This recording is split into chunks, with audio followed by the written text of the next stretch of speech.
Since President Dwight D. Eisenhower, top secret files were created concerning off-world activity and visits to planet Earth.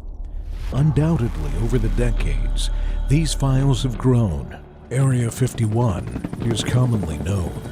We've heard and seen images of UFOs, but not until now has this been validated and presented to the American people and to the world, as President Donald J. Trump released the first tranche of top-secret files.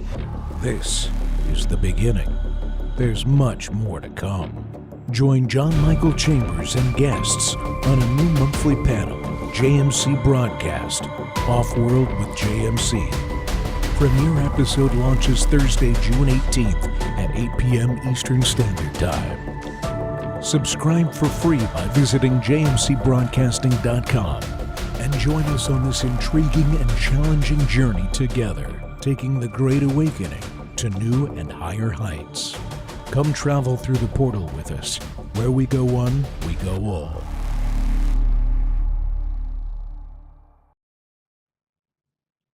All right, Wednesday, June 17th, 2026. Welcome back to the Global Financial Reset, Surviving and Thriving the Transition. And joining me today in just a moment is Will Barney, Bill Armour, Alex Newman, and Brandon Clark. Now, normally we go live, folks, but we've been streaming, as you know, you've been following us on social platforms. We've been streaming the 107 event, Fraud Fighter Summit in Las Vegas, and we kept that stream going and decided to record this episode. But here it is, live to tape for you, and we're going to begin. We have an incredible show lined up. The information provided by me and my guests is for educational purposes only and is not to be considered as specific investment, tax, nor legal advice. You are encouraged to do your own research and consult your financial, legal, and tax professionals. All right, let's get right into it. Alex Newman is an award-winning international journalist, educator, author, speaker, investor, and nationally syndicated radio host and consultant who seeks to glorify God in everything he does. I met Alex about 10 years ago. We've done a lot of different work together over the years, on and off, and it's nice to cross paths with our good friend Alex Newman. Welcome back, sir. It's great to be here. Thanks very much for having me, John. Great to see you. Good to see you. We can go any way you like, but I'd like to, since you and I haven't crossed paths in it's been some years now, I'd like and you're new to our existing platform, JMC Broadcasting. Give us your analysis, if you will, Alex, of what the president, the administration, has been doing, let's say over the past year and a half, 40,000-foot view concerning the U.S. economy, the changes that have been made in things that are undoubtedly being reset, and its impact on global economies around the world. What do you see going on from a 40,000-foot view, Alex Newman lens? Well, I think the tariffs were a really important and good attempt to try to fix some of the imbalances that had been put in place by globalists who were trying to undermine our country. And there are several really positive things that have happened economically speaking since the Trump administration took power again that I think have really been a blessing to the United States, being able to secure our own energy again. Right. There's a long way to go. We're still not where we need to be, but we are now the largest energy producer in the world. That's huge. Drastic reductions in government regulations. Huge deal. This frees up entrepreneurs. This frees up businesses to go out and do the hard work of creating jobs, innovating, producing the things that people need. You also have the total obliteration, at least as far as the United States is concerned, of the climate agenda. Now, the UN's climate agenda is not dead yet, but one of the big reasons I think they were pushing it, and there's a lot of reasons, but to simplify here just on the economic front, one of the big reasons I think they were pushing this is because they wanted to deindustrialize the United States along with what we call the Western world, what used to be known as Christendom or the free world, and ship our productive capacity over to communist China. That was going on for years, actually for decades, until Donald Trump came along and called this the largest, greatest scam in the history of the world, the greatest con job in the history of the world. And he has decimated that agenda, at least temporarily, through executive power here in the United States as well. He's gotten us out of the UN agencies that are dealing with this, including the UN Framework Convention on Climate Change. This is way more significant than getting us out of the Paris Agreement. The Paris Agreement was basically an addendum to the UN Framework Convention on Climate Change. Huge. He abolished and is right now in the process of rolling back the so-called endangerment finding. This happened during the Obama administration. They basically declared that the gas we exhale, carbon dioxide, is pollution, and that under the Clean Air Act, the federal government is required to regulate that pollution. So they use that as a pretext to shut down our power plants, shut down our energy production, which of course had the effect of shutting down our industries, shipping our factories to China. So Trump has reversed all of that, and that's hugely significant. Unfortunately, we're still dealing with some really significant problems that Trump has not had an opportunity to deal with or has not dealt with for whatever reason. One of them being completely crazy levels of government spending. We're talking trillions and trillions of dollars that we don't have here, still going out the door. We're dealing with a monetary scam called the Federal Reserve System that unfortunately still has not been dealt with. Trump has dropped hints here and there, going back at least a decade, that he's interested in doing something about this. He's talked about how great it would be to have a gold standard, but so far we haven't gotten any real action there. Yes, we changed chairmen of the Federal Reserve, but no significant progress on that. So there's a long way to go before we get America back on a solid footing, but we've certainly made some big progress in some key areas. Thank you. Yes, we have. And are you speaking at the up and coming Red Pill event? I think it's called, with G. Edward Griffin. Is that will you be one of these featured speakers there? I am. Yeah, I've spoken at every single one. I'm actually on the board of the organization that produces those, the Freedom Force International. That's G. Edward Griffin's organization. So I'll be there. Mhm. I'll be talking about the Epstein class, who they are, what they're up to. It's way, way deeper than people think. Just child rape and blackmail. It goes so deep. So I'll be exploring that, and we'll make that available hopefully by live stream for those who can't attend in person. Excellent.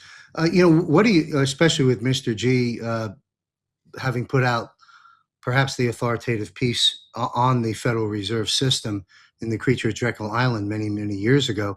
What do you make of the U.S. Treasury on March 26th, their press release, I'll call it, talking about the issuance of a new currency, a Treasury-backed uh, uh, dollar, a gold-backed dollar through the Treasury Department? Maybe it's a better way to phrase it. They're talking about Trump on the $250 bill. But in that document, it doesn't mention the Federal Reserve anywhere. I consider that a pretty bold step. What do you make of that? But it hasn't come to be yet, but that was put out for a reason. What's your take on that? Yeah, it was, and I think it's significant, and we've been hearing these little hints from Donald Trump going all the way back to at least 2015 is when I first heard him talking about what a scam of a money system we have, how they're inflating away our wealth and our savings, how gold would be a much better form of money. He famously allowed some of his tenants and some of his buildings to pay with gold. So I think he Mhm. understands more than he lets on. In fact, his father understood more than for sure the overwhelming majority of Americans. His father was actually deeply involved with some key organizations, including the John Birch Society. That comes from Roger Stone and other sources, and that's one of the few organizations that's really been pushing back against the Federal Reserve for almost 70 years now. So I think Trump gets it. I Mhm. think he wants to do something on this. I've spoken with some of his surrogates who are very, very serious about doing something about the Federal Reserve scam. For those who aren't familiar with what we're talking about, definitely get a copy of Ed Griffin's Creature from Jekyll Island. It is, I think, the defining expose of the Federal Reserve. But basically, we have a giant fraud for a monetary system where they create currency out of nothing. They loan it out to us at interest. Then they make us pay it back, even though they never created the interest to begin with. So it's a perpetual cycle. And I think that helps explain some of the crazy spending. Donald Trump knows, and certainly Treasury Secretary Bessent knows, that if they were to suddenly stop the crazy spending, the whole economy would get sucked into a black hole because there wouldn't be new currency in there going out into the economy that people could use to pay back the debts, both through the fractional reserve system in the commercial banking and then also through the Federal Reserve, through the money that they put out by buying up treasury bonds. So this is going to be a very, very delicate issue. I hope he will bring together people who've been talking about this for a long time, like Ed Griffin, like Congressman Ron Paul, like Senator Rand Paul, people who really understand this, maybe get some of the folks from the Mises Institute. And I hope we'll see something with it. We have not seen any clear indications yet that Trump is going to try to tackle this during this term, but we have had a lot of people drop suggestions. That press release you mentioned from Treasury was significant, and we have to make sure that the totalitarians aren't able to use what I think will be some economic turbulence up ahead as a pretext to roll out either central bank digital currencies or something akin to those, maybe hijacking some of the private sector cryptocurrencies. So, we're in a dangerous situation right now. I'd like to think that Trump has a good understanding of this and he's got a plan, but we need to definitely see some action as soon as possible, in my opinion. Yes, I believe he does have a plan, and he'll blindside them at the appropriate moment.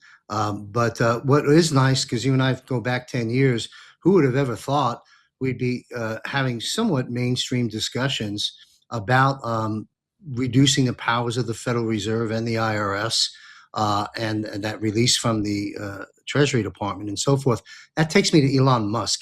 What's your take on Elon Musk? I'm paraphrasing Elon. And I've said this with other guests before, but so for those that I may seem like a broken record, those listening to the broadcast, I like Alex to weigh in on this and get his views as well. So Elon Musk has basically been putting out narratives in interviews and publishing on the social platforms, two narratives that are very noteworthy.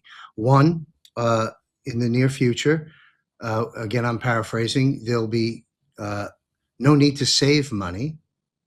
And then he ratcheted it up and stated even further that you will not have to work. You can work if you choose to, but you do not have to work. And then two more sound bites. I'll turn it over to you, Alex. Is he also stated that we will be receiving high universal income. Now that's language kind of borrowed from the other side, but the pure definition of it is what it is: high universal income. And then you throw in his comments on AI and robots, on how many will be here and what direction that will take in terms of cost production for goods and services all over the world, coming down to like next to nothing. When you package all that stuff up, it sounds like a science fiction movie. What do you see happening? Well, I think we're kind of at a fork in the road here. We could either go down the path of total global tyranny, where all of this artificial intelligence, the robotics, the surveillance capabilities, the ability of AI to manipulate people will be deployed to build basically a giant global digital gulag. Or we could have these technologies used to create the largest boom in human productivity in all of human history. I mean, unprecedented completely. It'll make the Industrial Revolution look like nothing by comparison. And so I think, based on what I've seen from Elon Musk, I don't know the guy personally, but based on what I've seen from him, he seems sincere in his desire to see humanity prosper. He seems sincere in his desire to use these technologies for good things. And he has sounded the alarm about some of the totalitarians working in the AI space who want to use these things for evil. I think because he doesn't necessarily come from a Christian worldview, he has said some things that I find a little bit disturbing. For example, he said that if we Mhm. refuse to merge with AI, we may end up becoming obsolete or getting left behind. Personally, I'll take obsoleteness or left behind any day before merging with AI, through whether it be through Neuralink that he's developing or any other similar technology. I know the Communist Chinese are working on some as well. But you're supposed to judge something or someone by the fruit. And if you look at the fruit that Elon has produced, there's a lot of good fruit there. When he purchased Twitter, it was essentially a tool of tyranny, and he turned it around very rapidly. And now we have relatively free speech again. We don't quite have freedom of reach yet, but we're at least able to say what we want. We're at least able to interact with other people, and I think that in a very real way rescued America from total tyranny. If we had continued going down the path that we were on, when all of us were being silenced, all of us were being removed from social media, all of us were being deplatformed, it would have ended up in a nightmarish dystopian scenario. Elon stepped in at the right time, purchased that, and freed up speech. And very, very grateful for that. He's also been really sounding the alarm about some things in the media. He doesn't like to talk about this much, but like what's going on in South Africa. I used to live in South Africa, so it's an issue that's near and dear to me. I started sounding the alarm about what they were doing to the farmers in 2012. I did a cover story for the New American, genocide and communism threatening South Africa. And I got laughed at. I got called bad names. Like, no, I lived there. I've seen this stuff. I know what's going on. And I think Elon actually played a really big role in getting Trump to start dealing with some of these things. So overall, I've been very pleased by what I've seen from Elon. I have heard him talk about this universal high income as opposed to universal basic income. And I think he's actually building the technologies that will make that possible. The key here is going to be to protect what he's doing and what other innovators and entrepreneurs are doing from being harnessed by the totalitarian. That's not a great meme today. Elon Musk gets $1 trillion. He's building tunnels under cities. He's building rockets to get us into space. He's building robots to do our chores for us. Just imagine what Gavin Newsom could do with $1 trillion. He could build 4.5 miles of high-speed rail 20 years from now, right? So we have to make sure that the politicians and the totalitarians don't hijack these technologies and these innovations and deploy them against us. Because again, we could use these things for incredible technology, for living well, for human prosperity. But if we're not careful, I guarantee you there are totalitarians who are salivating right now at the thought of turning all of this against us. Yeah, great concern, without question. We'll see how it all plays out. I read something, Alex. Um, I don't have it in front of me, but and I didn't take a calculator to it. So there's your disclaimers. But that Elon Musk made in a 24-hour period, the amount of money he made in a 24-hour period was equivalent to what Warren Buffett has made his entire lifetime. Wonder if that's accurate. It may be. He's now the first trillionaire. A fascinating time, fascinating individual, and your concerns are well founded. I think many of our viewers are concerned about the dangers of all of this technology and these changes being put in the wrong hands, like everything else. Alex, you got a new book coming out. I want to mention that real briefly before we bring on our other guests. I understand you've got to leave a little bit early, but you're going to join the panel for a bit. Talk with us about this. I know you're a father of 6. You've got a stake in this. You've been very vocal over the years about indoctrination, the versus education. Talk with us about your new book. Well, thank you, John. So, indoctrinating our children to death, I'm really, really pleased with the way that came out. Secretary of War Pete Hegseth has endorsed it. General Michael Flynn has endorsed it. Alex Jones, I mean, everybody you could think of has said you need to read this book, not because they like me, but because they realize that if we don't rescue our children from the indoctrination that's taking place right now, we're going to lose on all the other fronts. So it's a really, really important battle. It's one of 3 books that I've released just over the last year.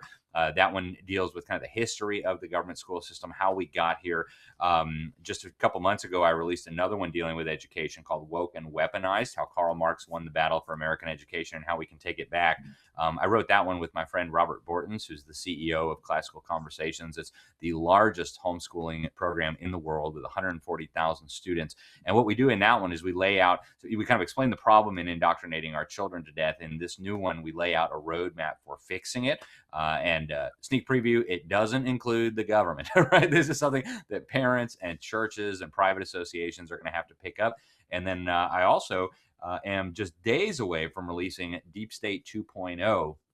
This is the updated second edition of my 2020 Deep State book that we released 6 years ago, with a whole lot of new information on Epstein, on transhumanism, on what Donald Trump has done to rein in the intelligence agencies. So I've been very busy when it comes to books, and I only write books because I'm passionate about these issues and because I think they're really, really important. So I would encourage people, if you're not up to speed on the deep state and the deep state behind the deep state, if you're not up to speed on what they're doing to our children in government schools, you've got to get informed on these. Whether you get the books or not, it doesn't matter to me, but you've got to get informed on these issues. If you have children, if you have grandchildren, I beg you. Your children are being destroyed right now as we speak in the most serious sense possible. It's not just that they're becoming dumb, and the government will tell you they're becoming dumb. Donald Trump's Deputy Secretary of Education admitted a few years ago that less than 1 in 3 of the victims of American government schools are even ranking proficient in any of the core subjects, right? We're talking English, math, reading, writing, civics, history. That's how bad it is. And Trump has done some really good work trying to raise awareness of this, trying to rein in the U.S. Department of Education. But we've got a long way to go. We've got hundreds of thousands of kids now identifying as furries. We've got 40% of our children, according to the CDC's latest data, expressing persistent hopelessness and sadness. 20% thought about killing themselves seriously last year. 10% actually tried to kill themselves last year. So we're dealing with an unprecedented crisis with our young people. And if we don't deal with the root cause of the problem, which is the indoctrination in these government schools, we are going to not just lose the next generation. That would be bad enough. We're going to lose our country and our freedoms and our churches and our communities, all of it. So we've got to focus on this battle. That's why so many military leaders and leaders of the Patriot movement have said, you've got to read these books. It's, in my opinion, critical. Absolutely. That's our future. And it's an absolute horror and tragedy what you just reported to us. Those statistics of what's happening to the kids and the mutilations on top of that and everything else. Anyway, Alex, what's the best way? We're going to bring our guests on now. What's the best way for people to follow you? Some of our viewers know of you and your work over the years. A lot of new folks have been coming aboard. Direct them to follow you beyond this broadcast. Well, thank you so much, John. So easiest way is at my website, libertysentinel.org. They can pick up our broadcast there. We do the Sentinel Report and Behind the Deep State. And then also the New American Magazine. I serve as senior editor there. Really, really good intelligence digest every day by email. And then, of course, the print magazine once a month. So libertysentinel.org and thenewamerican.com. Great. Thank you. Have a seat in the digital green room. Thank you, Alex, for all your work on multiple critical fronts. And we'll be bringing you back on the panel in just a minute. I've got my two good friends, power guests coming on right now. Let's talk about Will Barney, folks. Everybody knows Will. Do we have, there he is. Okay. Anyway, let's just bring Will Barney on bring him on the screen, if you will, please. Pardon me, folks. A little unscripted today.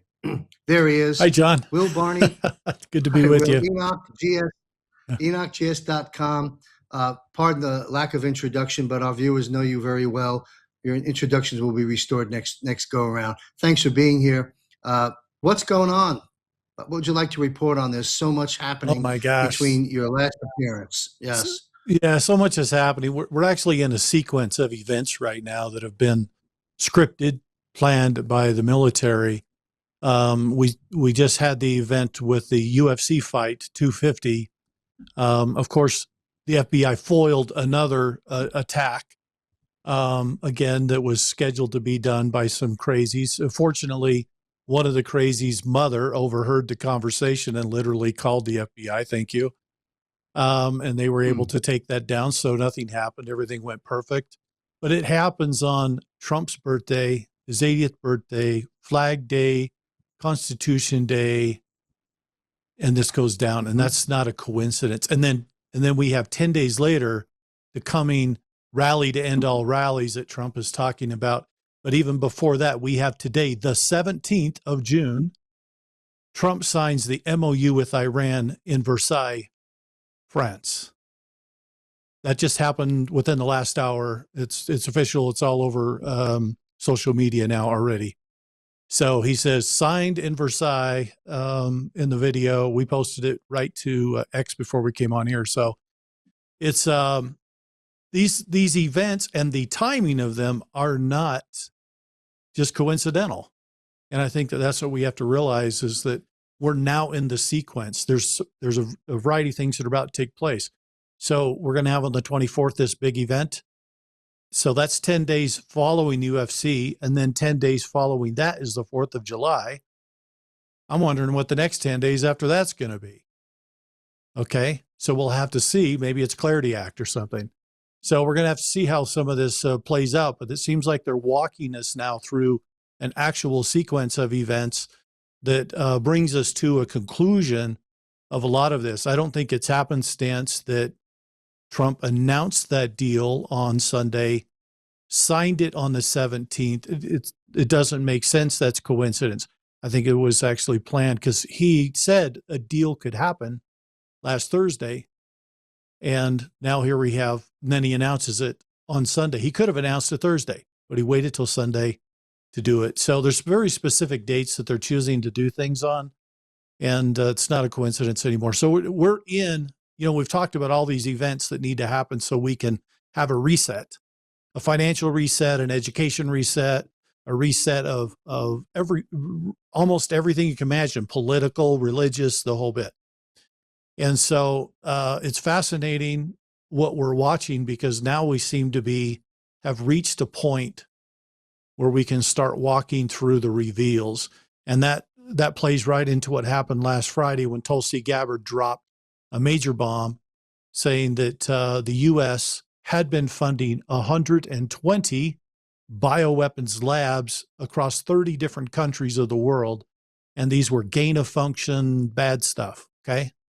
So, and we're probably going to find out Ebola was in the mix that we're currently dealing with. And Donald Trump is the only president that's actually sending significant resources to try to contain that. I think this recent outbreak of Ebola was an attempt by the cabal to try to restart something again in desperation, and it's being tamped down rather quickly. So we are certainly winning the war, and it seems like there can't be anything to stop these events and the trajectory that they're on. Hope that helps. It does help. Thank you, Will. Let's bring on our panel. Bill Armour, Alex Newman can join us if you will. Everybody knows Bill Armour. He's a frequent guest. He is my gold and silver expert and knows a thing or two about hard assets and what's going on in the economy. Thanks a lot, Bill, for joining us as well. Great to be here. Let's have a discussion. Thank you. Let's have a discussion about what Will Barney just talked about. And I caught a clip. Of course, I'm in Thailand here in the morning of the president walking into the room and going, "I'm the boss," or "the boss is here," something of that nature. So President Trump's style, which many don't care for. I quite frankly enjoy the free entertainment aspect, but he is the boss. Break down what just took place. We'll go to Alex, we'll go to Will, and we'll go to Bill. Any comments about what the president just signed, a G7? What's going on? What at the end of the day, policy-wise, what does it mean, and how will it affect us? We'll start with Alex Newman. Sure, thank you. It's an interesting agreement based on what is public so far. I know a lot of the neoconservatives are very upset. The people who were most enthusiastic at the start of the war are now crying foul. Mark Levin, Ben Shapiro, some of these guys are really, really upset by this agreement. It seems like they just wanted the war to go on forever, which you wonder why. But I think all the right people are mad about this, and so I think that's encouraging. I do have some very serious concerns about the Iranian regime, as I know the Trump administration does. And I think those concerns are well-founded, not just what they've done over the last few decades, but also their relationship with the Communist Chinese and with the Kremlin. So I think Trump is involved in a very delicate balancing act here. He's got to keep a large enough coalition together. He's got to avoid alienating key constituencies. And that's getting harder, I think, with some of the machinations that have been going on. But I know a lot of us are very glad to see this war end, especially with what it was doing to global energy markets, especially with what it was doing to the MAGA base. So I think it's the right move to try to wind this thing down as quickly as possible. We'll see once all the details are released. I know this MOU sets them on a path for more negotiations over the long term. They're trying to get them to give up their nuclear program. They're trying to get them to do various other things in exchange for some foreign investment. I know the Iranians desperately need foreign investment right now to try to rebuild some of their energy infrastructure. So I think we're moving in the right direction with this. I'm glad to see it. And for those folks who say, Trump can start a war without constitutional approval, but we're going to need without congressional approval, but we're going to need Congress and the Senate to give 2/3 majority approval to this agreement. Frankly, I think that's ridiculous. So the people saying that, in my opinion, ought to be laughed out of the room. Thank you. Will, any follow-up? Well, it's interesting what we're watching, because if you look at Iran, you look at China, you look at Venezuela, you look at Cuba, they're all interconnected. Why? They're all interconnected because these were the controlled opposition, and they're funded and financed by the same City of London bankers, that have been controlling this entire grid. So it's interesting when you see various voices saying, "Oh, we don't like this." Even some of them coming from Israel, "We don't like this deal." I think they want to keep that opposition going, because if we're too busy fighting these issues, we can't see who the real enemy is. And it's not these countries, those are controlled, they're puppets. So the real enemy is going to be the money system that was behind this hegemony that's been going on for the last 100 years. And so Trump is blowing this whole thing up. He went in there and threw a grenade in the whole thing, and they don't like it one bit. That's why they keep making attempts trying to take his life. And when he struts into the G7, and I saw the video a couple hours ago when he walked in there, and he says, he literally said, "I'm the boss," and then he smiled, and everybody then wanted to shake his hand. Well, this is clearly what's happening. He is the boss of the entire free world, if you might say, because no one is recognizing a leader other than Donald Trump at this stage, because they see what he's doing. He's dismantling all of these neocon networks that were claiming to be the conservative movements. He's blowing that to smithereens too, because all of that was a control grid mechanism, keep us fighting each other, one side against the other, and none of that matters. All that matters is that we go forward. And so you look at his economic policy, his American policy that he's putting in place, he's balancing the trade. He's protecting the industry of America. Where was that 50 years ago when everyone was claiming free markets were the panacea? So now we're finally seeing stabilization come back into the markets with this Iran deal, this MOU that was just signed. Oil's already down in the 70s per barrel now. This is fantastic. He said it would drop like a rock, and it seems to be moving quickly. Yes, that's very important. And it was a small price to pay for the operation that's by and large unfolded in Iran, was the spike in inflation, the spike in gas and oil, and everything related to that because of inflation. And now that's dropping. And I would put it on the record, I'd like Bill to weigh in. I'm not an expert in any of this stuff, but I'll bet you when all is said and done, you're probably going to see oil pretty comfortably hanging around in the $40 range at some point in time, which I think ultimately will be good for the economy. Bill, what's your take on all this? Yeah, absolutely. Well, in response to some of the neocons that believe, we should have kept this going, I was watching Freedom 250, and not a little off topic, but I think it plays in nicely. The American that fought on the main card is 6-1 underdog and beat the daylights out of the other guy. They threw in the towel at the fifth round, and he didn't even fight the fifth round. The other guy just gave up. And I think it's similar with Iran, is that what's the point of going another round? We've done everything, and we've beaten them to a pulp. We've accomplished all of our objectives here, and we've gotten the agreement that we want. So there's nothing more to do there. On the financial side, this is great. We're looking at oil coming down, and as a result, we're going to start seeing gold improving, and silver as well. We continue to trend upwards, because you're going to have less of that selling here from some of these countries that were having to not be able to sell their oil for a while. So obviously they were forced to sell some gold and silver. So they're going to be able to start buying again gold and silver, trading oil for gold and silver. And so you're going to see a lot of that demand come back. You're going to also see selling pressure diminish. And this is very, very positive if you already own metals, just from a financial standpoint.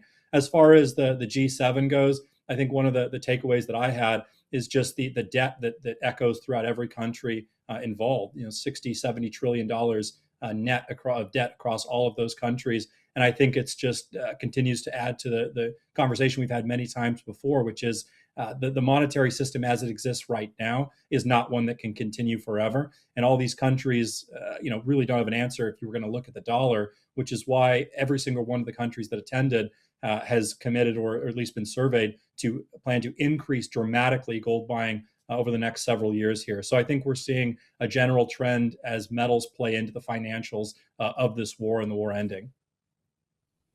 Thank you. Yeah, it reminds me, we just mentioned when President Trump walking into the room and say, "I'm the boss," and everyone shaking his hand. I think he just dethroned Bruce Springsteen from owning that title as boss. I just figured I'd throw that out there.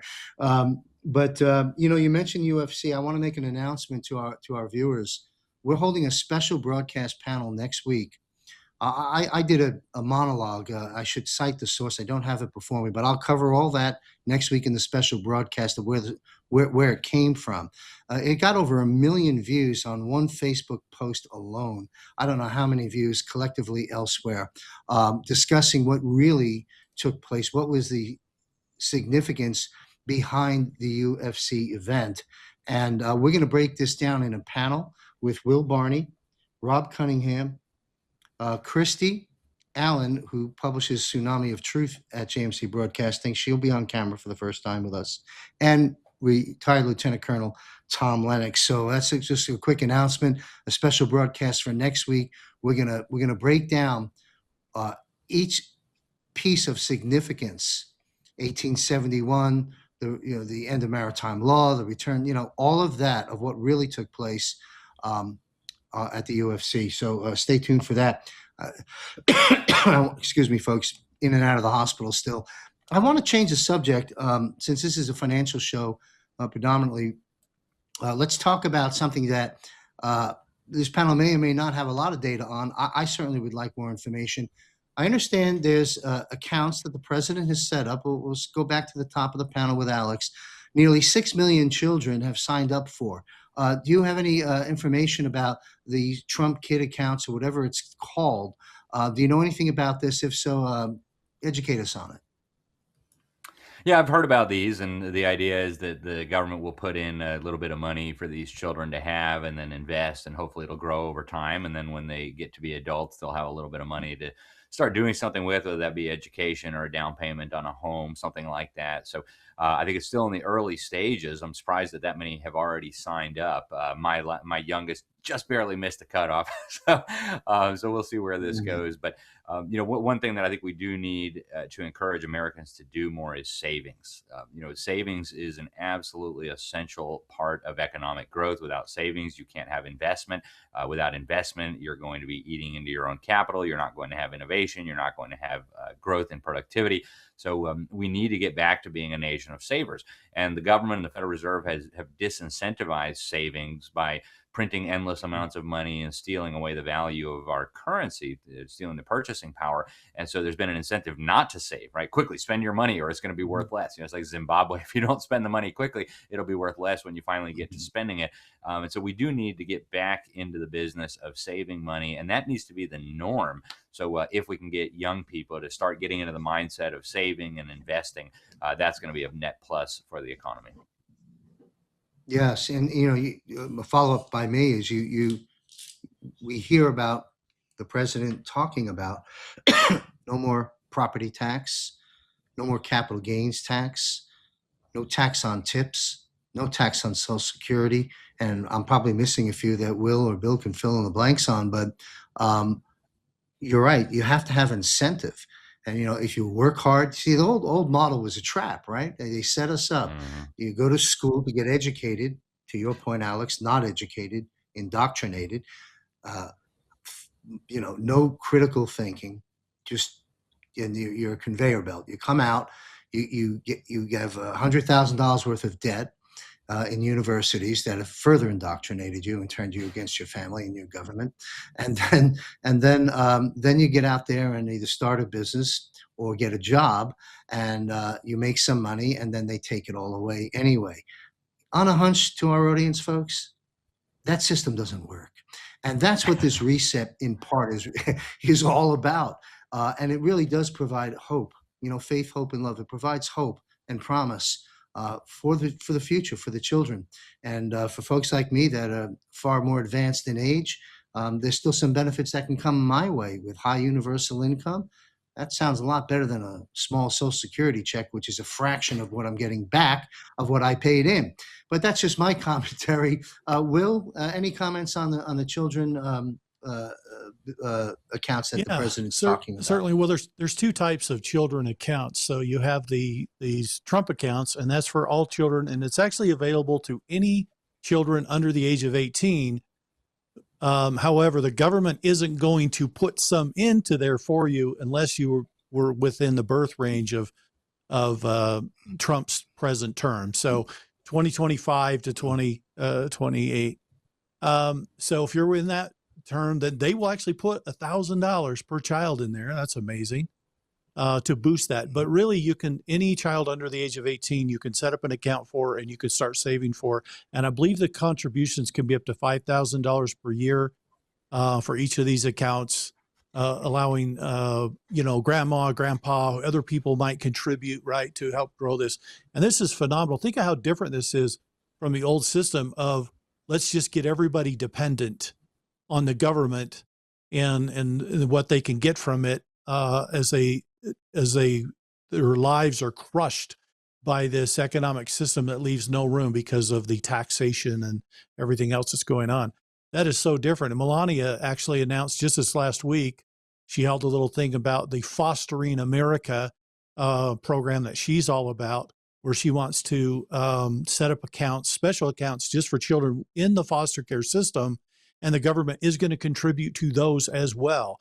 So those kids are going to have an opportunity to have some growth and to have some financial stability when they reach the age of 18, to give them an opportunity to transition into adulthood, which is fantastic. So my hat's off to the president and all who have been involved in creating these accounts. This is an investment in our future, in our next generation. And we're setting them up to not be poor, to not be dependent. We're setting them up for financial freedom. And I think it's fantastic. Excellent. Yes, it is fantastic. And you know what, folks? If you take a look at what this administration, under the leadership of President Trump and our Commander-in-Chief, Donald Trump, has accomplished in the last year and a half, think of what's yet to come in the next 2.5 years, so the remaining time, at least in this present cycle. It's going to be tremendous. I think the landscape, when you listen to some of the sound bites I've brought to the table for this panel, going back to Musk with high universal income, no need to work. In previous broadcasts, we've spoken about the repatriation of wealth. We've touched on here and in greater detail in previous episodes, the moves being made to change and get rid of the Federal Reserve as we know it and the IRS. These are gargantuan issues that 10 years ago, we would have looked like lunatics to even be having this conversation. So great progress is being made, and a lot's going to happen between now and let's say the end of this term. Bill, any contributions at all to the children's accounts? And I've got another question for you, Bill, after that. Yeah, absolutely. I would just say that one, I think that this is, largely this is showing the start of something. I think it's symbolic of what will come. So I think it presents people with an alternative path of, for most of Americans, we've existed in this system of debt slavery our entire lives. And so this is showing here an alternative path, I think, in a symbolic sense, that look, people are starting and going to be able to grow, not just to spend and become sort of cogs in a wheel here. So I think this is, alternative in that sense. I think it's incredibly productive to start early. A lot of people don't start thinking about these things until they're much, much older, much more advanced in age. And therefore, of course, they're often behind the eight ball. And playing from behind the eight ball is so much harder. So starting early, giving Americans a fighting chance, I think it's really productive, but B, I think it speaks to what is coming in the not so distant future in terms of an alternative reality, financially speaking. Mm-hmm. Again, folks, none of these talking points would have been on the docket had President Trump not arrived. Of course, we should be grateful. We should be grateful. This is a different type of a show than we normally publish here, but a lot of folks tend to look at all the negative and all the horrors that are out there, and we do need to look at them. We need to address them. We need to take them on. We need to expose them. We need to eradicate them, and we're also in the process of doing all of that. But there's a lot of good things happening here. And going back to Alex's book about indoctrination and some of the information Alex shared with us, the tragedies and horrors that are happening to children. So in here, just at least on the economic front, to use Bill's term, the debt slavery, they won't have to be raised in a debt slave system that we've been raised in. Once we finish off the Fed and the IRS as we know it, and we have these tax burdens off our plate because of the external revenue service, the tariffs, the policies, the low cost of production due to AI and robotics, as Musk has talked about. Great change is unfolding, and all the dangers are there, of course, and all the attacks, insidious as they are there as well. Alex, I know you've got to exit soon. Any comments? Anything else you'd like to bring to the table that wasn't addressed, or add to what has been addressed concerning the state of the economy, where things are at, where things are heading? Well, just to build on what you were just talking about, there's a massive exodus going on from the government's indoctrination system right now. Millions of families have left this system just over the last few years since COVID. Millions more are going to leave in the years ahead. With Trump's leadership, they actually passed a federal bill that allows states now to set up certain mechanisms so that you can divert some of your money that otherwise would have gone to the government to waste on who knows what. You can divert that into these scholarship funds that will allow low income in some states or anybody in other states to choose either a good private Christian school or homeschooling. So there's a lot of latitude there for the different states to do things. But this is a program that was launched at the federal level through the Internal Revenue Service. And we've got to be careful that they don't use this as a mechanism to control our private schools, to control our Christian schools, to control our homeschooling.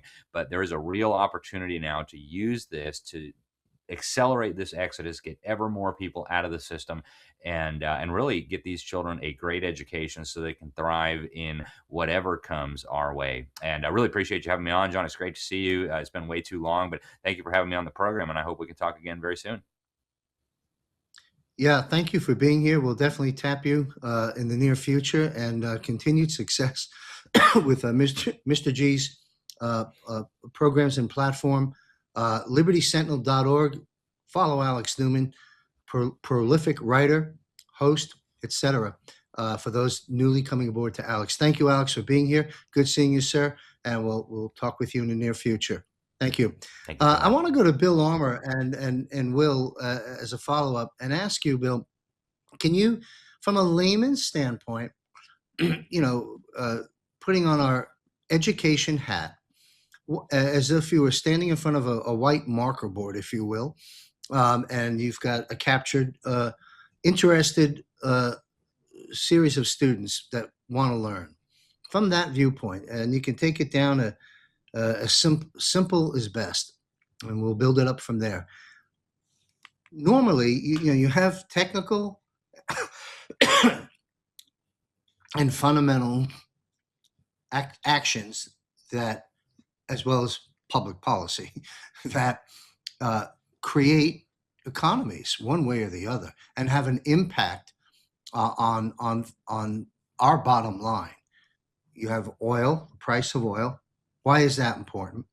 You have subject of inflation, which we've come to learn, by and large, was a creation of the Federal Reserve System, which has not done well for us. And then you have the impact on gold and silver, which is important to discuss. Normally, there are certain indicators that say, if this happens, we can expect gold and silver to go up for these reasons. But right now, with these massive changes taking place, it further complicates things. And Will has spoken quite a bit about the banker futures, the trading of the paper values and so forth and so on. The supply and demand issue off the charts right now with silver, which we've talked about. I probably muddied up the waters. If you can clean up the marker board for me, that would be great. I'm talking about what's going to drive gold and silver and why, and talk about inflation and where we'll be heading. How do all these pieces play in the same playpen together, and what is the outcome since we have other factors affecting the price points? That's the best way I can phrase my question. Yeah, absolutely. So I would say that, because oftentimes people are looking at, the price of metals, and they're saying, they're hearing, experiencing a lot of what's going on. And so they're thinking, okay, well, inflation is out of control. And we've experienced that. I don't think anyone has anything positive to say about the way the dollar's performed over the last, 10 years or so, or longer, but specifically the last 10 years. And they're looking at metals, and obviously they just had a big run. And then all of a sudden here, they're hitting a little bit of a pause and they're pulling back a little bit. And so people, are asking me, at least on my end, saying, Bill, what's going on with metals? What drives the price of gold and silver? Can you explain that for me? And one thing before I get into that is I just want to point out something that came across my desk that I noticed here just the other day. And that is when people talk about, what the price of metals will be. And that's something the US Mint just released. And granted, keep in mind, these are numismatic, so they're going to go collectible basically. So they're always going to go a little bit above spot price. That's normal for these particular coins. But historically on the US Mint, that might be 20% above spot price. I'm not telling anyone to get these. I'm just giving some perspective for what I'm about to share. So these, typically that's normal for the US Mint for the collectible coins they'll sell. Now, the one that they just released, though, it'll be available in middle of July, so after July 4th and all of that. So interesting. But they have them pegged at, these are 1 ounce coins. They have them pegged at about 19,500 here for the 1 ounce gold piece. And the half ounce silver pieces at about $750. Again, historically, these are 20% of, these numismatics that the US Mint sells are 20% above the spot price. So why all of a sudden is the US Mint providing products that are so drastically disconnected from spot price? Is it because A, they just suddenly decided they could, or is it because B, they have reason to believe, the US Mint, that metals prices are about to go dramatically higher? Obviously, I would think it is the latter there, as they are, these prices are generally set and then not moved. These are static prices from the mint. So the mint has to be forward thinking in terms of their understanding of what these prices will be, what metals prices will be. So as we look forward to this, you can see producers of metals already starting to factor in the gargantuan price movement in gold and silver. Now, maybe the US Mint is early, and in July 14th, I believe, or 16th is the release date on these particular products. Maybe they're early, and it takes gold and silver another month, another 6 months. But if they price these wrong, then obviously they're going to get hammered. So they have to price these correctly, even if it's a little early. So I think that that's an incredibly good signal for what's to come. Now, in terms of what drives the price, there's two major pieces for gold and silver. Gold historically is a financial metal. It is an instrument here that we have tied value to since the beginning of time, since Genesis. And it will be a tool here that we tie value to into Revelation, into the very end. So historically speaking, I mean, we go A all the way to Z. It has value, it maintains value, and that will never change. The only question is, what do the currencies that are not tied to gold, what do they do? And we've seen this throughout all of human history. This is not an isolated incident. Anytime that a country or some facet of control gains economic control over a currency and they disconnect it from metals, from any physical entity, what they do is it gives them the control mechanisms by which to create debt, create capital here that they don't otherwise have.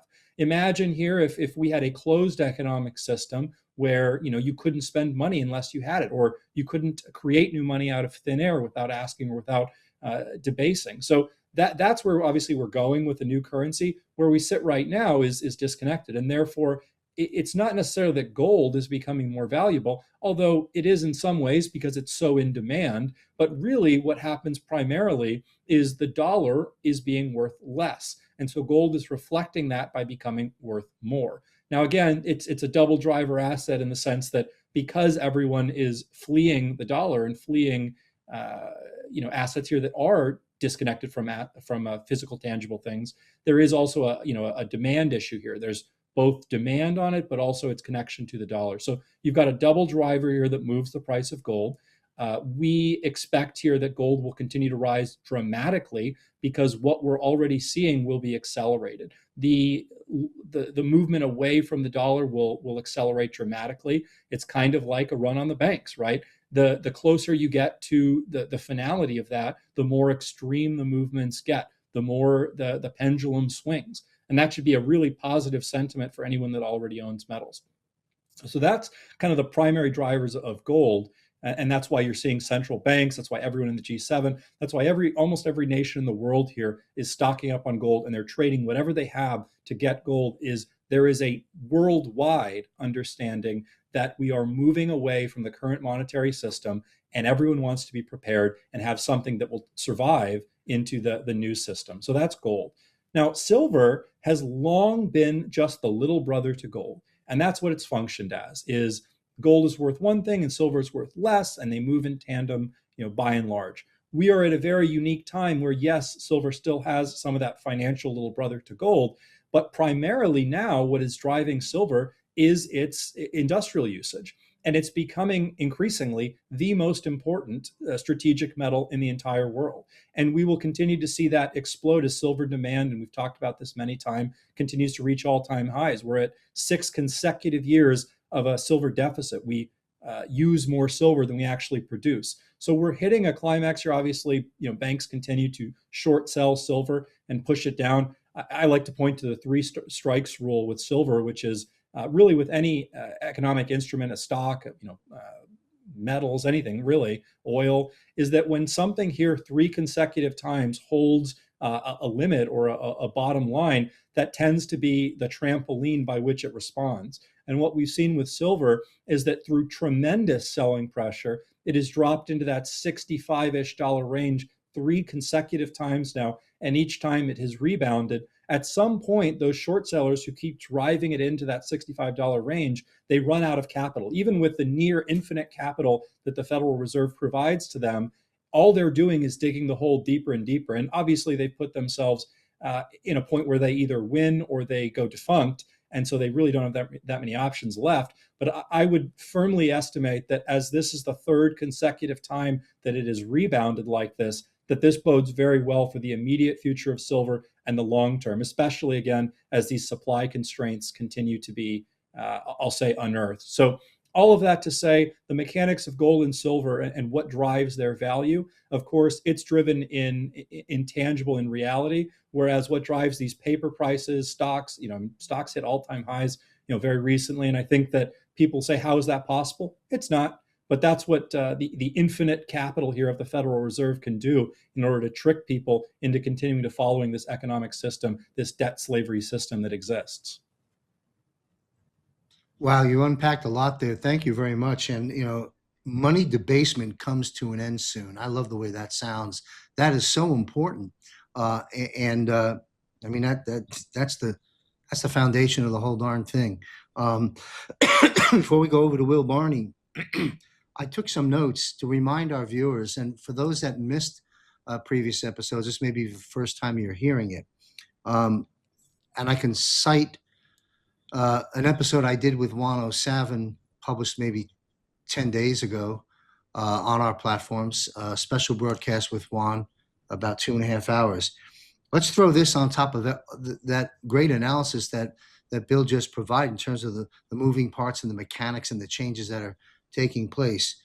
We remind our viewers that the president has talked about setting repricing gold to about 20,000 plus an ounce.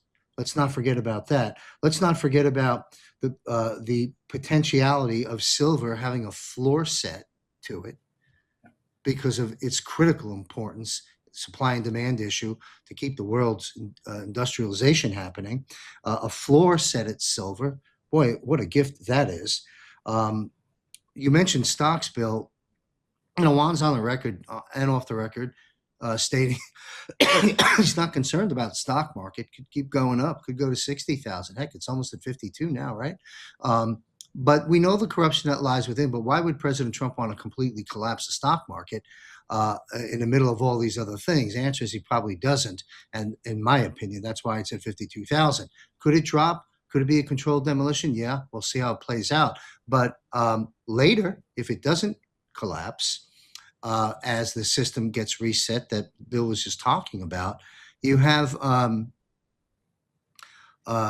it'll be cleansed out at the right time. I'll put it that way, and proper productivity will be taking place.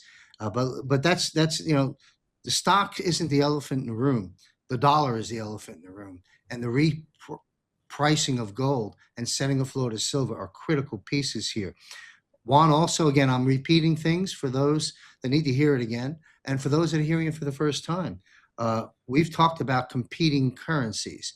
There's been a school of thought that you cannot have the US dollar, the Federal Reserve's note, the dollar, in circulation today, and the new Treasury-backed dollar coming soon to a theater near you. Can't have both at play. Well, you actually can. And Juan has laid that down in the episode, noteworthy. Also, yeah, well, I'll leave it at there. That's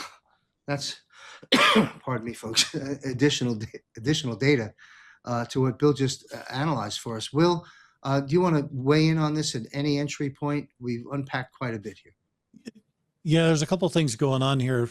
First off, the dates of release for these new coins by the mint is very interesting because it happens to come a couple of days after the price floor window closes. Trump gave them 180 days to do the research and get ready to institute the price floor. Well, that 180 days, I think it happens around the 13th or so of July. And you're saying those coins are releasing on the 16th. What do they know? Well, they must know something. Okay. That there's going to be some massive shifts in that. And I don't think any of this is circumstantial. I think all of this is been planned and gamed out. You know, what we saw in the month of May, where you had thousands of contracts settle, and the people running those contracts left the COMEX casino, was a big indicator that some people are realizing they can't keep playing this game. There's simply not going to be the physical data to show that.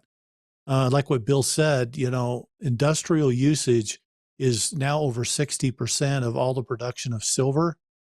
And that's only just beginning. There's a whole bunch of new factories being built in the US for cars and for all types of things, new chips manufacturing.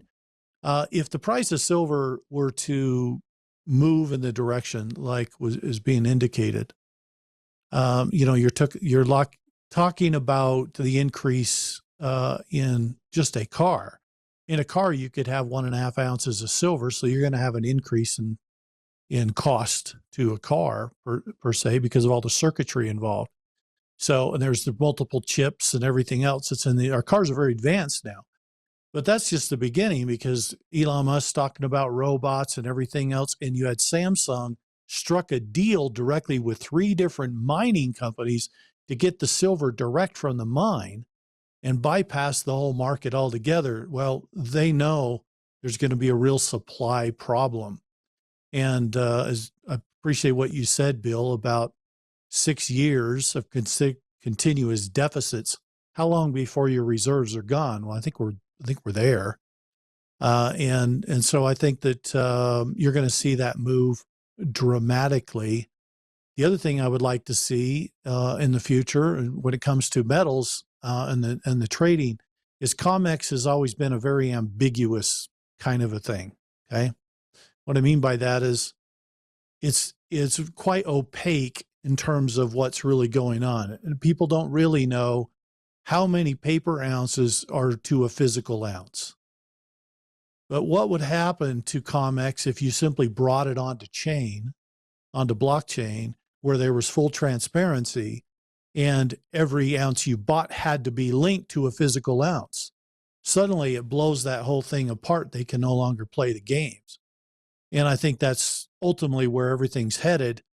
If Paul Atkins, the head of the SEC, is saying the entire stock market will be on chain within the next 12 to 24 months, we could probably expect these trading markets like the COMEX to also go on chain, and that cleans up the system.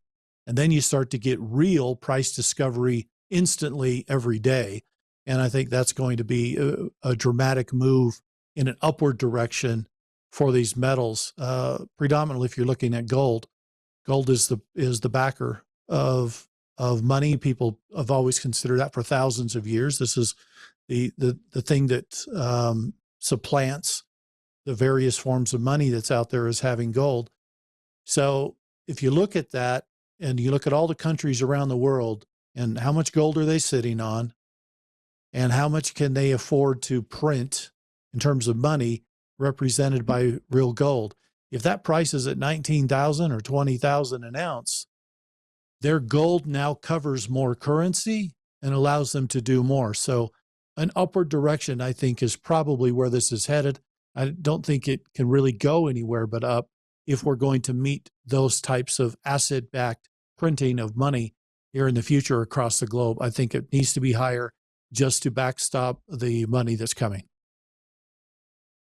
So well said, both of our guests, Will and Bill. Thank you very much. And I invoked a few comments from Juan in there as well. And I'll tell you what, folks, if you have retirement assets, whether in the 401ks, the 403bs, the IRAs, that whole world of pre-tax qualified money is what the IRS calls it.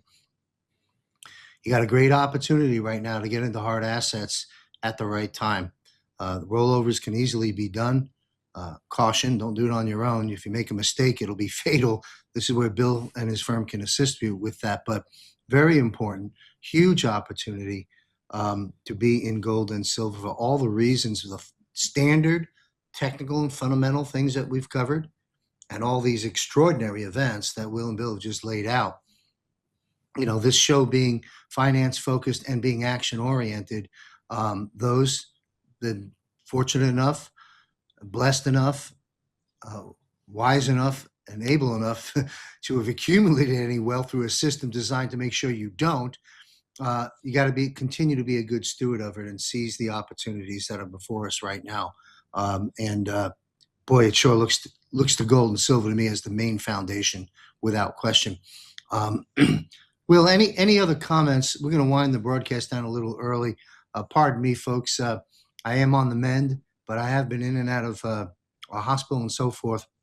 And we're going to do a abbreviated broadcast. I'm also going to bring on Brandon Clark, which I want to talk about in a moment, folks. Strategies, very specific strategies for retirees. I'm going to give you a curriculum outline in a moment. But before I do that, Will, anything else going on in the world as it relates to the economic shifts that you'd like to bring to the table? Well, just one, and that was we just had today a comment made by the new Fed chairman, Kevin Warsh, when he was talking about looking at price stability and that prices remain high, but they're looking at data suggesting it's not going to stay there. So he's kind of giving some precursors to what I think is going to be happening, and that is a interest rate reduction. I think we're going to see an interest rate reduction here coming soon. And I think it's necessary because as you move through, you talked about for a time there being a parallel a money system where you've got the new one on one side and the old one on the other. And that's kind of needed if you're going to make a transition that isn't catastrophic. Okay. So you need to allow a time when people can do their conversions and they can get positioned where they want to be. That being said, it's very turbulent to remove an old system. And I think one of the ways that you can soften the blow of that turbulence is bring the rates down and ease the blow a little bit. And I think that's coming for us all. Thank you. Well said. I want to follow up to Bill on the statement of interest rates look like they may be coming down. Traditionally, what impact would that have on gold and silver? And in this environment, all things having been said, what impact will that have on gold and silver? Yeah, absolutely. So historically, rates coming down is going to be almost literally always a benefit for gold and silver. And the reason why is, of course, gold and silver doesn't going to create anything out of thin air. So if people are choosing what to do with their money and they want a safe haven asset, historically that's been, let's say, treasuries. So obviously will reflect the interest rate, and they can get a tremendous amount in treasuries, relatively safely, historically speaking, then they're happy to do that. When those interest rates come down and they're not getting as much money in treasuries, they say, well, I still have the risk of the dollar and default and all of that. Or I can go to gold and silver where I can get probably better results and have even more safety. And so as those rates come down, that's always going to be productive for gold and silver, historically speaking. So that's very, very positive. And I think that that's one thing people should keep in mind as something that Trump has mentioned many times that will be coming. And going back to what Will Barney said, you talk about the parallel economy system here. I mentioned this in a previous episode, but that's exactly what happened here when we left the pound, when the world reserve currency was the pound. Is initially here there was not a, hey, everyone has to switch. The pound still existed, and then of course Bretton Woods, which was how we tied to the dollar took prominence here, world reserve currency, tied gold to it, and we moved to that. That was Bretton Woods. But the two currencies still existed. Now, granted, the pound took a beating over the next 10, 15, 20 years, but that didn't mean it didn't exist. It existed in some form or capacity. And I think that similarly, the dollar as we know it today will still exist in some capacity, but it will probably take a beating in the same way the pound did. So there's a lot of historical relevance and reference to this. It's, again, I talk about currency change. Currency change is not a new thing. Currency change is something that has happened literally tens of, or if not hundreds of times throughout history. It's just a natural progression of money that eventually detaches itself from reality, and then eventually people get sick of it. So that's a normal process. It's happened tons of times because human beings are naturally have some greed there, and if they have power and they have the ability to create money out of thin air, and that's like people would wish for that if they had a genie, is the ability to make money out of thin air. And so you give that power to a government, and of course they're going to use that and thus abuse that. So I just think that Will Barney summarized that nicely in that. That there will likely be a tandem parallel economy, and which side of that you're on, I mean, your experience will be very, very different. If you're on one train track, it'll probably feel like a really smooth lightning rail, and the other one might feel like the train is breaking down and coming off the track. So which side of that would you prefer to be on?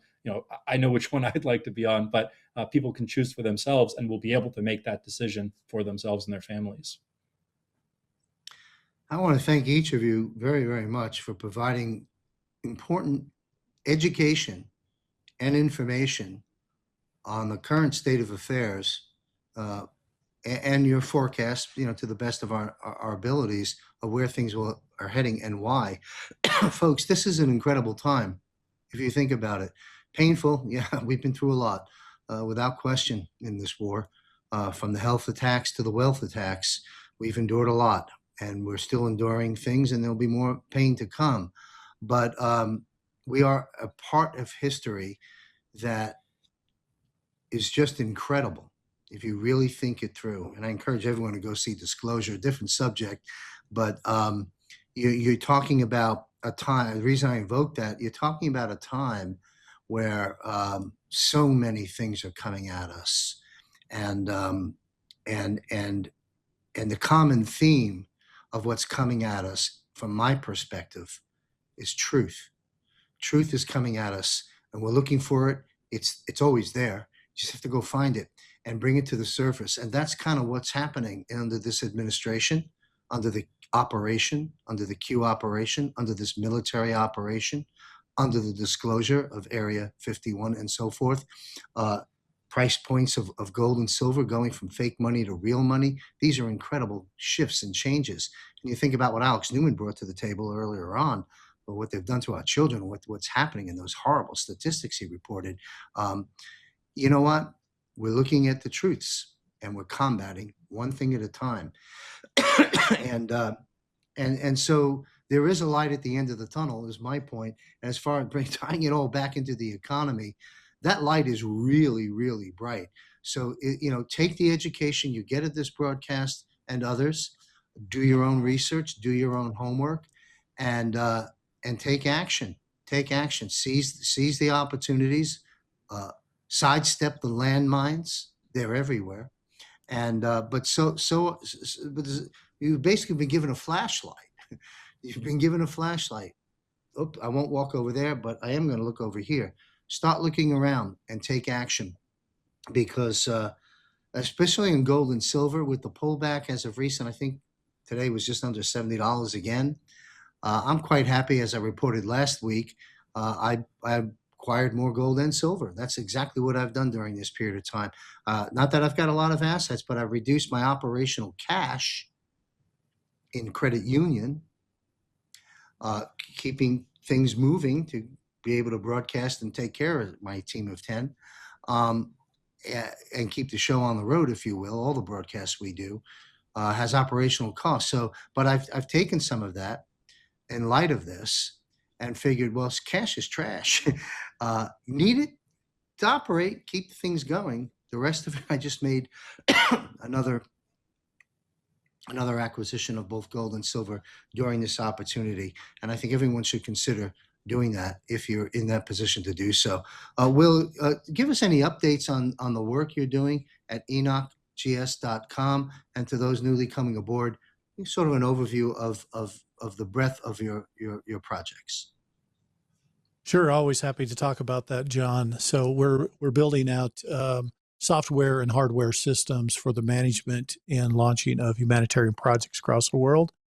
And so this is, data centers and software systems and everything to basically stand up businesses, get them launched and going, give humanitarians a business hand, if you will, in helping them get structured and moving in the right direction so that they can take their projects into a state of high effectiveness in terms of making a difference around the world.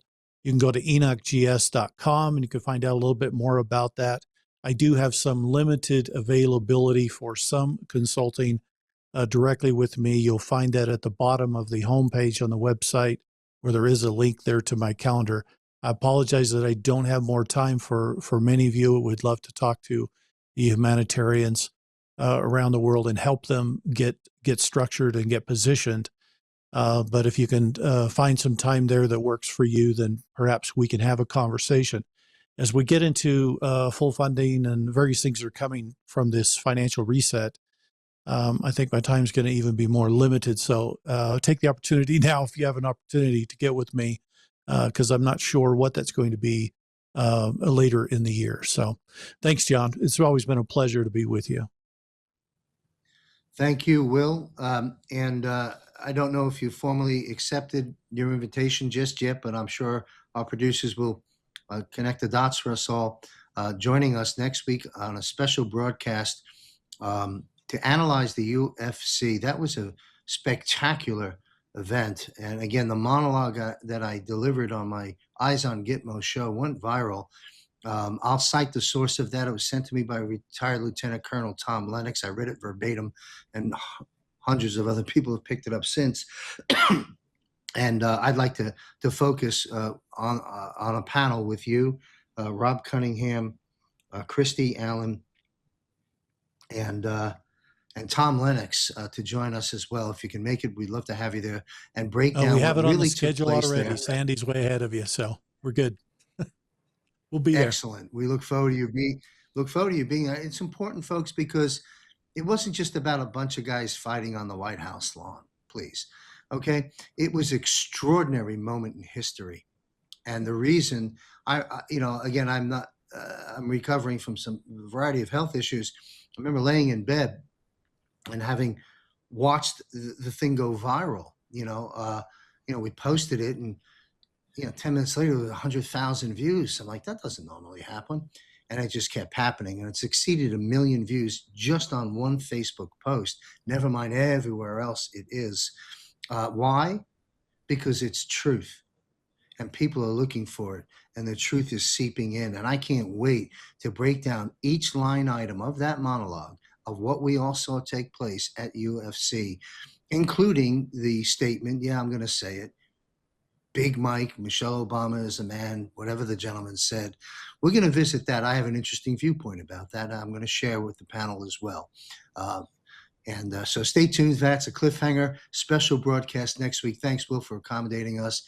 Bill Armour, I talked with our audience as we sign off now. This is action-oriented, folks. Again, those that have assets to protect, inside or outside of the IRA, having a free consult with you, what is the benefit for those that take you up on that? Because as much attention as gold and silver is now finally getting the world over.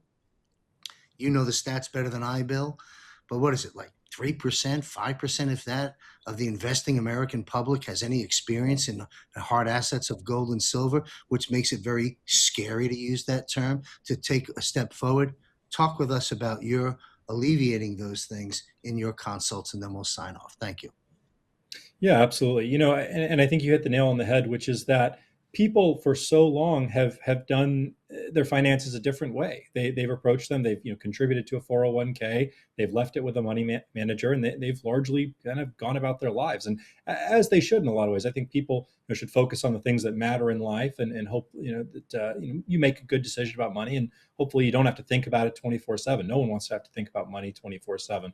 But we've reached a point here where the strategies that people have used for 50, 70 years, all of a sudden you look at what's going on around and people think, well, I may have to rethink this. And no one wants to have to do that, into retirement. And yet here we are. It's the hand that we've been dealt, where we have to be, or at least we should be, good stewards of what we've been given. So I think you owe it to yourself, you owe it to your family, you owe it to the people around you to be a good steward, and frankly, to do the hard work of coming and understanding what is going on in the world and what you can do with that information. So the first step is just to acquire the knowledge. You can't make a good decision without good information. And that's where I think a conversation with someone like myself is so valuable, especially, I come on the show, I think I present really who I am and what I believe, on display for all to see. And if that connects with you and you feel like that's helpful and informative, then the next best step is to get information that is uniquely beneficial to you. So that consultation, that conversation is the first step. And it's not something where we get on the phone and I'm jamming people up to do something. It really is, let me give you the tools personally for you and yourself and your family to make a good decision. And then from there, you pilot the boat. I'm really just helping people navigate. So I would say that you have to get that information. You have to gain that knowledge. Otherwise, you are just, a ship afloat, adrift in the open waters.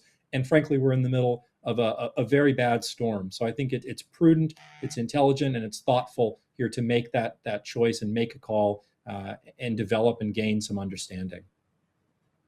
Thank you, Bill. And I want to direct our audience to wealthcoachuniversity.com. Scroll down, a little blue tab, Advisor Scorecard. Read it. It's downloadable. It's readable. 10 questions to ask of your teams that you may be working with now, if you're working with brokers or different financial professionals. Put them through those 10 questions, see what you come up with, and then give Bill Armour a call. Thank you all very much. Bill Armour is my resource for gold and silver. Consider Bill to be your resource. And thank you, Will Barney, for your knowledge, your expertise, and this project that you're taking on. I think is going to make the world a much, much better place and make it easier for all of those that are inclined to want to make the world a better place. You'll make that process as transparent, as smooth, and as easy as possible, and profitable. Thank you both very much. Let's go full screen to me. I want to make an announcement. Brandon Clark is going to be joining us in just a moment, but I want to set the stage. This is retirement strategies for retirees. Okay, so if you're close to retirement or in retirement, I'm going to provide for you right now a series, and I vow not to cough through this next 5 minutes, a series that Brandon and I have created that we will be recording, an 8-part series, one a week starting next week. It's called Strategies for Retirees. Listen up if you are retired. Very important. Better a little caution than a great regret. Seize the moment. This is part of what I call GOOTS, the get out of the system model. You can't completely get out of the system, as I tongue-in-cheek said before, unless you move to Mars with Elon Musk.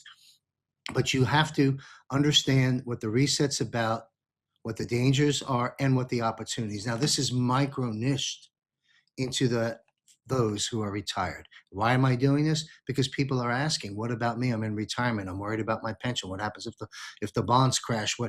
What am I going to do as the dollar devalues? Because we know it's going to go down before the new currency comes in. Inflation, outliving income, etc. Here we go. Episode 1 is titled No Room for Error. What we're going to discuss there is a recap of the global financial reset, greatest concerns facing retirees today, fixed income securities. We're going to talk about the 22 different asset classes, what they mean and what their functions are, and potential annuity candidates. Are you a candidate for an annuity? Episode 2 and Strategies for Retirees with Brandon Clark, and I'll be bringing Brandon on in just a moment. Episode 2 is titled, What is an Annuity? Annuities defined, suitability and compliance, contractual guarantees, state guarantees, tax-deferred growth, risk and reward relations, and restrictions. Episode 3, annuity types. There's 5 different types. We'll talk about fixed rate annuities, variable annuities, guaranteed income annuities, fixed indexed annuities, all the moving parts and how the chassis work. Again, risks and rewards. Episode 4, and suitability. Episode 4, fixed indexed annuity. We will highlight that. We'll discuss the basic chassis, the hybrid annuity, we call it, and the crediting strategies, how it works, how you can actually participate in market index gains with zero downside risk, and what are the trade-offs.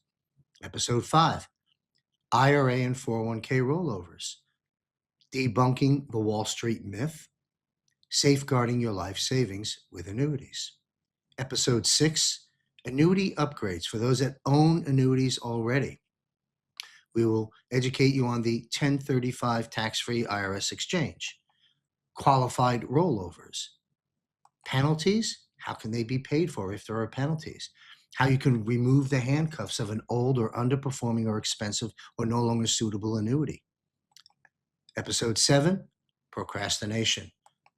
We'll talk about bias in the Wall Street narrative. We'll talk about busting through doubt and fear and knowledge. Episode 8 in conclusion is action. We're going to talk about the industry itself, people that are selling you these products. Are they captive or independent? What's the difference? What's best for you?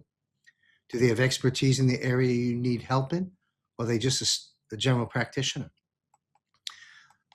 Existing annuity reviews. If you own annuities, even life insurance or health insurance policies, you can gain access through Brandon for annuity reviews. It's like a health report, an MRI, a CAT scan, illustrations, and free consults. So having said that, I'm going to take a brief breather and a break with this important announcement, and we're going to bring Brandon Clark, retirement planning specialist, on to talk for a few minutes about strategies for retirees. I'll be right back. The currency and banking system itself is about to change. The Federal Reserve's banknote, money is debt, as in the US dollar, is about to change. We are moving into what may be a stable coin backed in part by gold and other commodities encrypted into a QFS. Do not confuse this with the central bank digital currency of which President Trump has spoken out against. Cryptocurrency, wallet, XRP and XLM, the tokenization of everything, a sovereign blockchain-based wealth system. Digital currency is the future, and the future is here. The digital age is upon us. Restoring a sound currency as opposed to the Federal Reserve's debt-based note is where we are heading. So many questions need to be answered. This is where Module 5 comes into play at wealthcoachuniversity.com. The time is now to further your education on this most important subject. Josh Reed is part of my resource network and will provide a straightforward yet high-level base of education to help you gain a better understanding of this important topic. Visit wealthcoachuniversity.com. Yes, it's time. Brandon Clark is the founder of Triad Retire. He has spent more than 15 years helping clients address their insurance and financial planning needs. His firm is dedicated to helping individuals establish both their living and lasting legacies through thoughtful retirement strategies. Very important. I mentioned a moment ago in the curriculum, which Brandon and I are going to talk about right now, I mentioned the difference between a specialist and a general practitioner. To use the healthcare analogy, if you're advanced in age and you had a heart attack, are you going to get your diagnosis, your treatments, and your follow-up, et cetera, at the general practitioner office, your standard doctor, or are you going to go to a cardiologist, a specialist? Rhetorical question. You want a specialist, someone who has expertise in the area you need help in. That's what Brandon does all day long for many years in the retirement planning sector. So bring on Brandon Clark. Thanks for being here, sir. Nice to see you. Thanks for having me, John. Good to be here tonight. Thank you for being here. You know, if you've been listening in the green room, I just kind of went through the curriculum that you're going to be going over. I'll act as host and soundboard. We're going to be releasing one a week, strategies for retirees. These are going to be, folks, 15 to 30-minute episodes, education packed. Some illustrations on the screen for you, some graphics and statistics that Brandon will provide. But most importantly, we will break down episode by episode each of these categories and things that we've spoken about. So if you're retired, you'll want to tune in. We'll be publishing one a week beginning next week.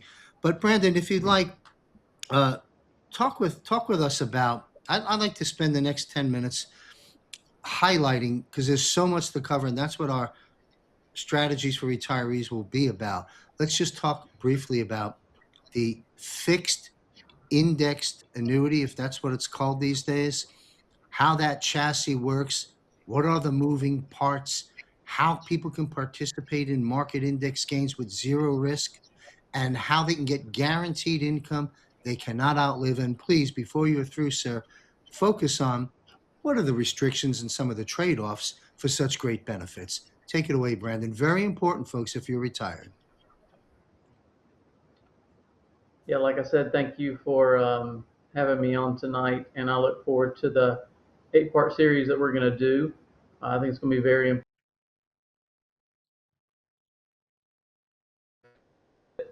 They fit perfect for people, and they give people peace of mind. They allow someone to live longer, studies show. There's a lot of benefits. When they're not a good fit, they're not a good fit. So that's why we go through the full income planning and go through all these scenarios. The fixed indexed annuity is the primary chassis that is used these days for the highest paying guaranteed income plan. And just because of how the insurance companies structure the plans. So with a fixed indexed annuity, and I'll backtrack a little bit, there are generic fixed annuities which pay just an interest rate. So someone puts a lump sum into a fixed annuity and you get paid 5%, the person knows it. So the fixed indexed annuity, instead of just an interest rate, it's going to pay based on how the stock indexes do, equity indexes do. So at the end of each year, the account is credited interest based on how those accounts do. The funds are not invested internally in the market, so you have no chance of loss. So they say, zero is your hero. You cannot lose if we have a downturn going forward, which is very important when people are using it for income. And then you share in the gains on the upside. So as years go by, it's a stair-step approach to ensure that your funds continue to grow. And then if income is a need, a guaranteed income lifetime rider is attached to the fixed indexed annuity in order for us to show you a guaranteed payout for life that cannot end no matter what. And those are offered on a single basis life and a joint income basis life. The death benefit is always attached to the beneficiary that the person chooses in the contract, and the accumulation value at the time of death is passed on to the person or trust that is placed in the application. Now, the guaranteed income annuity, the goal of it is to get you the highest income for life.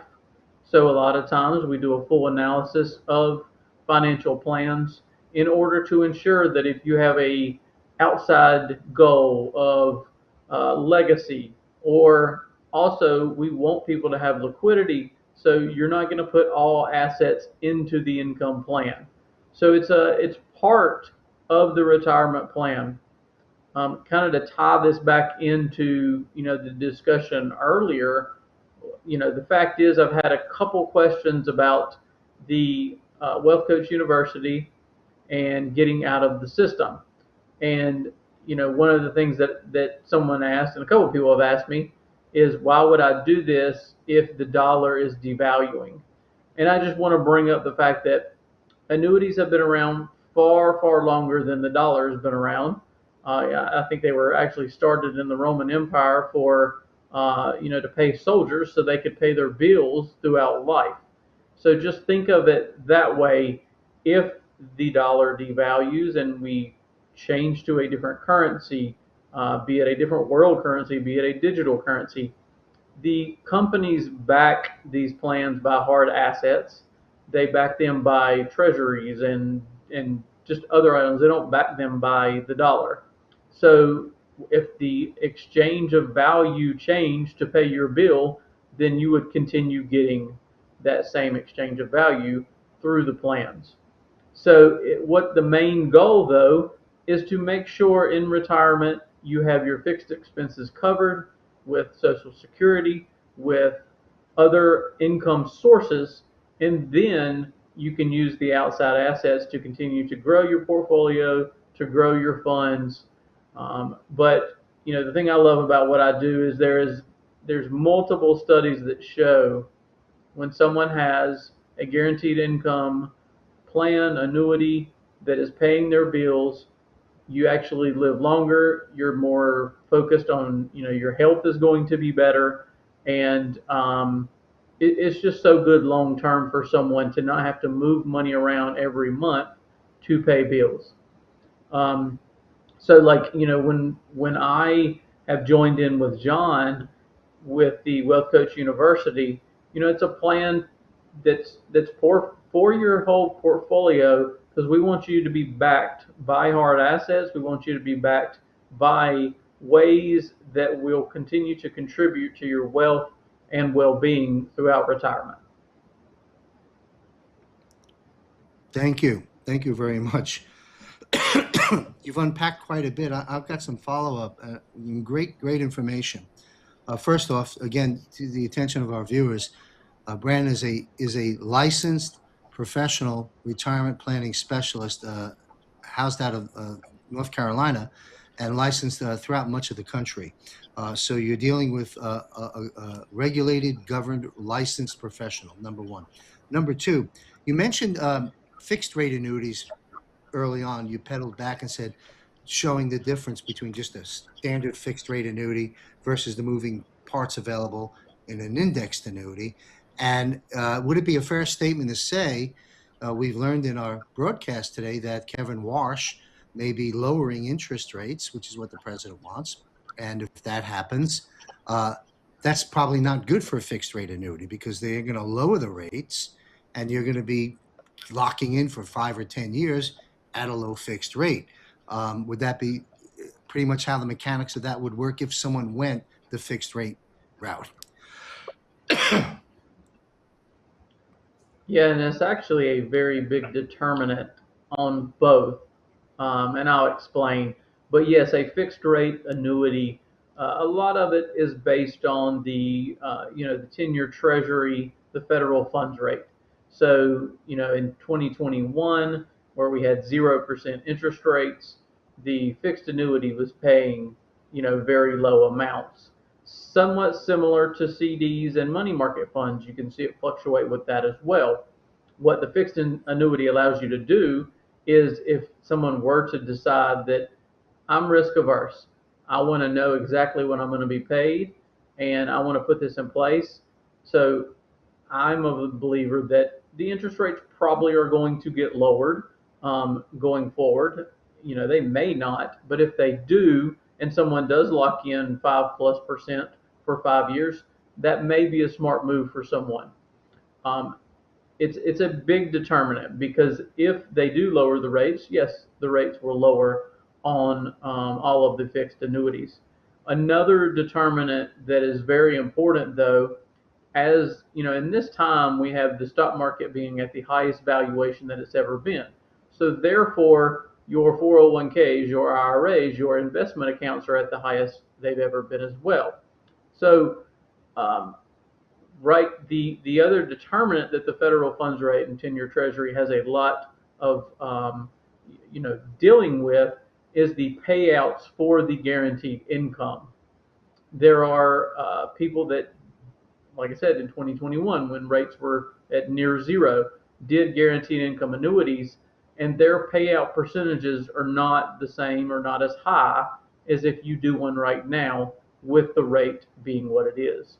So it's kind of a dual time that is good to put something in place long term, because a lot of portfolios are doing well, and you're able to lock in higher rates, payout rates for life.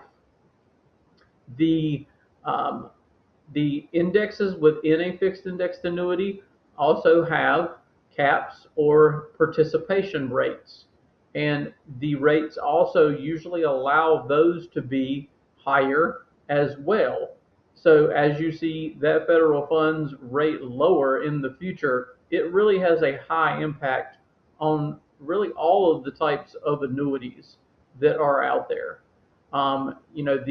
The companies back these by treasuries, which is part of it. They also back them by a portion by real estate, corporate. So when the economy is down and the interest rates are down, they have to make sure that they are, insured for the long term. So they're not able to do payout ratios and give consumers the same, rates or that are there right now. So it's just a very good time if you're in retirement and you're looking to have income covered in immediately or in 1 to 2 years, and you have a IRA, a 401k that can be accessed. It's just a good time to put a portion into a lifetime income stream because it sets it at those higher payout rates. Thank you very much. As we wind this down, I want to pedal back to something you said before. It's very important. You said you've been speaking with some folks who have contacted you and about the GOOTS, get out of the system model, and how the dollar, the Federal Reserve note, is being devalued as it is, and it'll eventually work its way out and collapse as the new currency comes in. And that's a painful experience.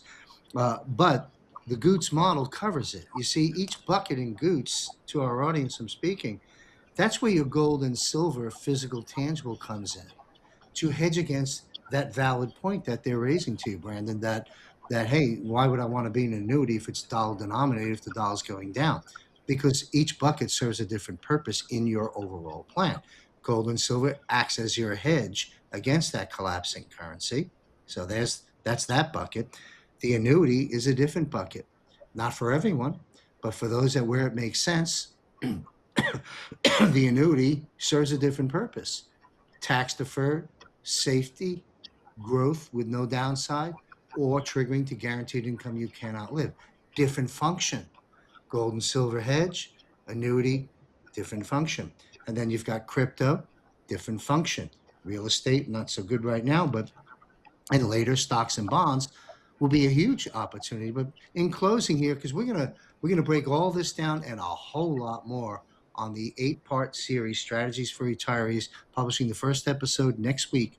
We'll be recording it and publishing one a week, and they'll be coming out to you folks. Where do you find it? Right here, jmcbroadcasting.com, and all our social media platforms where we distribute the content. It'll also be housed permanently on the home page of wealthcoachuniversity.com. It'll be there, the entire series. So what you'll have available is free education, folks. There's two things there. One, first off, the GOOTS model defined, but you have the 10 free video modules that are there right now. And then above that, you will have this entire 8-part series. And again, each episode is slated to be 15 to 30 minutes long, just straight out facts and information, illustrations and graphics for you to really understand these concepts. And most importantly, if you're retired or close to pulling that trigger, very important. So among some of the biggest decisions we'll make in our life, right? Buying a home, getting married, retiring. big events. Can't make mistakes. So Brandon will be available for you on a free consult. Due to my airflow issues, I'm going to sign us off. Any closing comments, Brandon? And the best place for people to reach you is triadretire.com. Is there a phone number that you can publish right now for people that would like to ask you questions personally that don't want to wait another week or so? That slipped my memorization, so I'm gonna confirm that real quick. But no, I'm just excited to do the series because, and that phone number is 336-265-7263. But triadretire.com, very simple. It guides you and has some little information on there. But I'm just excited to do the series because that's the main thing. We want to educate people so they can make the best decision for their retirement. Is this for everyone? No, but when it fits, like I said, it fits like a glove. And for someone that has Social Security that's not quite covering all of their bills, just keep in mind we're going to put a portion in it that's meant to cover those, and then your other assets may remain in metals and or equities or wherever they're at. So it's a bucket strategy. One of the other advantages to the fixed indexed annuity that I help people with that don't necessarily need income, they just want growth without chance of loss. So sometimes, we will split up their funds into a growth annuity and then they keep their other assets, in the places they are. But if silver and gold or equities or other risk items were to go down 1 year, then you pull from the growth annuity that has no loss. So you're never pulling money out to spend or to use for be it vacation or an emergency at a loss. And if you can do that, that's going to prolong your money. It's going to create wealth, and long term, it's going to be better for your family. So that's our goal here, and I'm just excited to start the series. It's going to be a fun time. You bet. Well, thank you very much for your expertise. And again, specialist. You get a heart attack, you're not going to the GP. You're going to the cardiologist. On retirement, same thing. If you're retired, it's a specialized area.